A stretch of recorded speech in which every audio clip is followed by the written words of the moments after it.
آج یکم شوال المکرم ہے اور یکم شوال المکرم کا دن عید الفطر کے نام سے جانا جاتا ہے، جسے عام طور پر لوگ چھوٹی عید کہتے ہیں۔ یہ عید اللہ کی طرف سے اپنے ان بندوں کے لیے انعام ہے جن بندوں نے اللہ کے حکم کو پورا کرتے ہوئے رمضان کے مبارک مہینے میں روزے رکھے، تراویح ادا کی اور اللہ کے حکموں کو مانا۔ یہ ان لوگوں کے لیے، تو یہ اللہ کا انعام ہے، اللہ کا بڑا فضل ہے۔ اس لیے آج کے دن میں ہمیں نبی صلی اللہ علیہ وسلم کی سنت کے مطابق اعمال کرنے چاہیے۔ سب سے پہلے تو یہ ہے کہ زیادہ سے زیادہ تکبیرات پڑھی جائیں۔ کون سی تکبیرات؟ تکبیرات تشریق، اللہ اکبر اللہ اکبر، لا الہ الا اللہ واللہ اکبر، اللہ اکبر وللہ الحمد۔ یہ ہے چھوٹی عید۔ جو بڑی عید ہوتی ہے نا، اس سے ایک دن پہلے یہ تکبیرات شروع ہوتی ہیں اور عید کا تیسرا دن ختم ہونے کے بعد چوتھے دن عصر کی نماز تک پڑھی جاتی ہیں۔ تو وہاں پر پڑھنا تو وہ واجب ہے، لیکن عید الفطر کے دن جو ہے نا، یہ جو چھوٹی عید ہے، اس میں یہ پڑھنا یہ مسنون ہے۔ صحابہ کرام رضوان اللہ تعالی مجمعین سے بھی ثابت ہے اور حدیث مبارکہ سے بھی ثابت ہے۔ اس لیے اس دن جتنی زیادہ یہ تکبیرات پڑھ سکیں، خاص طور پر جب عید کی نماز کے لیے آ رہے ہوں اور واپس جا رہے ہوں، کیونکہ راستوں میں فرشتے، اللہ رب العزت کے حکم سے فرشتے موجود ہوتے ہیں، اور جو بندہ بھی تکبیرات تشریق پڑھتے ہوئے جاتا ہے، فرشتے اس کے ساتھ سلام کرتے ہیں، فرشتے اس پر سلامتی بھیجتے ہیں۔ تو اس لیے اس کا بھی ہم اہتمام کریں۔ اور دوسرے نمبر پر عید کے دن جو ہے نا، مسنون کاموں پر، جیسے چھوٹی عید ہے یہ عید الفطر، اس کے حوالے سے ایک مسنون عمل یہ ہے کہ آپ صلی اللہ علیہ وسلم عید الفطر کی نماز کے لیے جانے سے پہلے کوئی میٹھی چیز کھا کر جایا کرتے تھے۔ اکثر طور پر کھجور کھاتے تھے، تو ہمارے ہاں کوئی بھی چیز اس میں جو ہے مسنون ہے، کوئی بھی چیز بندہ میٹھی کھا سکتا ہے۔ تو بہتر یہ ہے کہ اس سنت پر عمل ضرور کیا جائے کہ عید کی نماز کے لیے آنے سے پہلے کوئی میٹھی چیز کھائی جائے، کیونکہ بڑی عید میں، عید الاضحیٰ میں، نبی صلی اللہ علیہ وسلم کی سنت مبارکہ یہ ہے کہ آپ صلی اللہ علیہ وسلم کوشش یہ کیا کرتے تھے کہ جو عید الاضحیٰ والے دن عید کی نماز کے بعد اس وقت تک کچھ نہیں کھاتے تھے۔ جیسے عید کا دن شروع ہوا نا، عید کی نماز سے پہلے بھی کچھ نہیں کھایا، عید کی نماز کے بعد سب سے پہلا جو لقمہ کھاتے تھے وہ کیا ہوتا تھا؟ عید کے جو قربانی کا گوشت ہے نا، وہ ہوتا تھا۔ تو اس لیے بڑی عید کے لیے تو یہ سنت ہے، لیکن چھوٹی عید کے لیے سنت کیا ہے کہ عید کی نماز کے لیے آنے سے پہلے کوئی میٹھی چیز کھا کر آئیں۔ اسی طرح بڑی عید کے لیے سنت عمل یہ ہے کہ جلدی نماز پڑھی جائے، اور چھوٹی عید میں یہ ہے کہ تھوڑی سی تاخیر، یہ بھی نہیں کہ بہت زیادہ دیر ہو جائے، لیکن بڑی عید کے مقابلے میں تھوڑا سا وقت اس میں زیادہ ہو۔ اس کے ساتھ جو ہے عید کے دن غسل کرنا، ٹھیک ہے جی، اور غسل کے ساتھ جو ہے خوشبو لگانا، کپڑے جو اگر تو نیا ہو بہت اچھا ہے، ورنہ جو گھر میں جو کپڑے پرانے پڑے ہیں، اگر کسی نے نیا نہیں بنوایا تو وہ پرانوں میں جو سب سے اچھا جوڑا ہے اور سب سے نیا ہے ان میں سے وہ جوڑا پہنے۔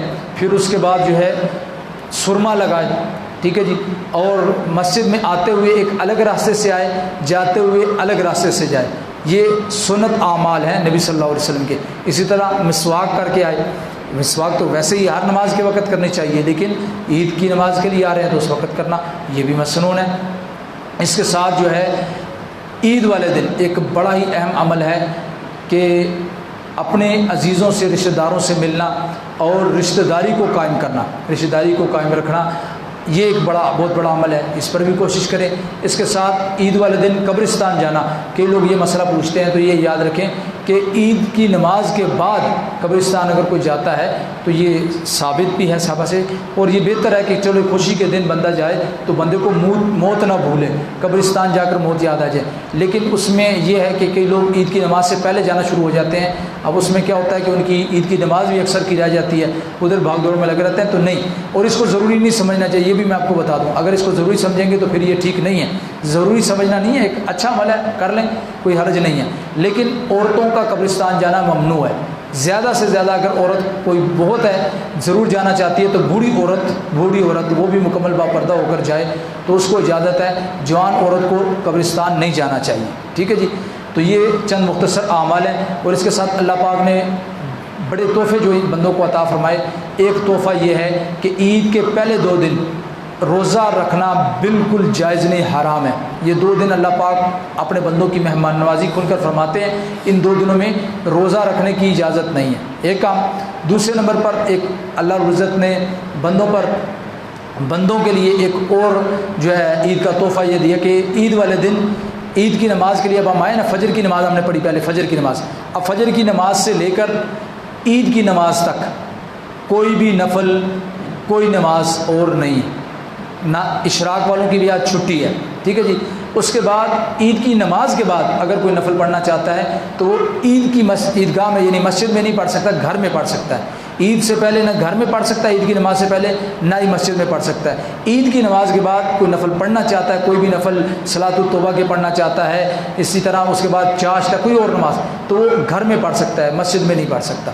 یہ اللہ پاک کی طرف سے انعام ہے، اللہ پاک نے دی کہ بھئی میرے بندے ان 2 دنوں میں میری نعمتوں کو استعمال کرو، کلو واشربو، کھاؤ پیو، ٹھیک ہے۔ تو اس لیے کوشش کرنی چاہیے کہ ان دنوں میں جتنی اللہ پاک نے توفیق دیا اس کے مطابق اپنے گھر والوں پر اچھے سے اچھا خرچ کیا جائے، کھانے کے لحاظ سے، پھر اس طرح جو رشتہ دار آئیں، مہمان آئیں، ان کے لیے بھی اچھے سے اچھے کھانے کا انتظام کیا جائے۔ تو یہ ایک وہ اعمال ہیں جو کہ اچھے کام ہیں، ان پر عمل کرنے کی کوشش کرنی چاہیے، اور عید کی نماز کے لیے کوشش کریں کہ وقت پر تشریف لائیں تاکہ عید کی نماز کا طریقہ بھی پہلے سمجھ آ جائے، عید والے دن جو بیان ہو وہ بھی ہمیں سمجھ آ جائے، اور صحیح طور پر ہمیں پتہ چل جائے کہ بھئی ہم عید اللہ رب العزت نے یہ ہمیں عطا فرمائی ہے، یہ کیوں ملی ہے۔ اور اس میں انشاءاللہ العزیز تفصیلی بات تو عید کی نماز میں ہوگی۔ انشاءاللہ العزیز کوشش یہ ہے کہ 6:15 بجے بیان شروع ہو جائے، تو آپ کوشش کریں کہ وقت پر تشریف لائیں، ورنہ 6:30 تک تو بیان ضرور شروع ہوگا۔ تو عید جو ہے نا، عید یہ ہمارے یہاں بہت سے بھائی مایوس ہو جاتے ہیں اور کہتے ہیں کہ بھئی ہمارے ہاں تو غریبی ہے، تو ہمارے بچوں نے تو اچھے کپڑے نہیں پہنے، ہمارے بچوں نے تو اچھے جوتے نہیں پہنے، ہمارے بچوں نے تو جو ہے اچھا لباس ان کے پاس نہیں ہے۔